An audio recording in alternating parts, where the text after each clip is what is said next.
इथले जे कोळी बांधव आहेत जे मत्स्य व्यवसाय करतात त्यांना नोटीस आलेल्या आहेत आणि त्यांचं त्याबद्दल मी आत्ताच माहिती गेलेली आहे. तो राज्य सरकार आणि केंद्र सरकार काही वर्षापासून तो सुरू असलेला वाद आहे.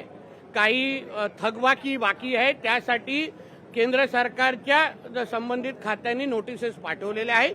मी संबंधित अधिकारी जे बॉम्बे पोर्ट ट्रस्टचे आहेत त्यांच्याशी मी बोललेलो आहे, त्यांना उद्या बोलून घेतलेलं आहे. आमच्या कोळी बांधवांना आमचं राज्य सरकार कुठेही वाऱ्यावर पडून देणार नाही, त्यांनी ते चिंता करू नये. हे काय महाविकास आघाडीचं सरकार नाही, हे देवाभाऊंच्या नेतृत्वात असलेलं महायुतीचं सरकार आहे. आमच्या सगळ्या मच्छीमार बांधवांना, कोळी बांधवांना पूर्ण ताकदीने आमचं सरकार त्यांच्याबरोबर उभं आहे. लागलं तर मी संबंधित मंत्र्यांना बोलीन, त्यांना जाऊन भेटीन, पण आम्ही त्याच्याबद्दल मार्ग काढू.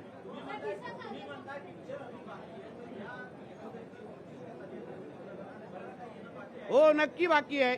त्याचा तो अर्थ होतो, कारण का अजून पण वडिलांनी जे काही प्रतिज्ञापत्र कोर्टात केलेलं आहे, जी केस कोर्टात चालवली आहे, जे आरोप कोर्टात झालेले आहे, जिथे आदित्य ठाकरेंनी खोटी प्रतिज्ञापत्र दिलेलं आहे, जेणेकरून ती केस आमदार खासदारांच्या कोर्टामध्ये चालू नये. या सगळे विषय आता येणाऱ्या दिवसामध्ये येतील ना. काही घाई करू नका, आम्ही बिलकुल घाईमध्ये नाही. त्या आमच्या दिशा सालिया नामक बहिणीला निश्चित न्याय भेटणार आणि असलेले हे सगळे खुनी जेलमध्ये जाणार. हाँ बोला. मैं इसके बाद आपके हिंदी के बाद आता हूँ. लोकशाही मराठी ऐका, पहा, जागरूक रहा.